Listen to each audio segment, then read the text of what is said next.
मध्ये मग सगळा चहा उतू गेला. आता काय झालं? चहा उतू गेला मग सगळा. कसा गेला? बस बस गेला. जाय तिकडे, तुला काय करायचंय?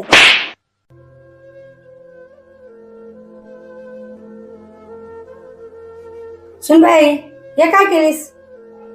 जरासं दूध उतू गेलं. आता मग एवढ्या महागामालीचं दूध उतू घालतीस, तू ध्यान कुठं होतं?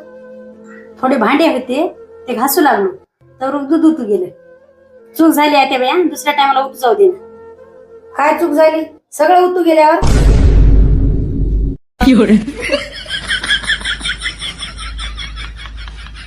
असं झालंय की सासूनं केलं की पुण्य, सुनानं केलं की पाप, आणि 3 टाइम सासू काढते सुनाचं माप.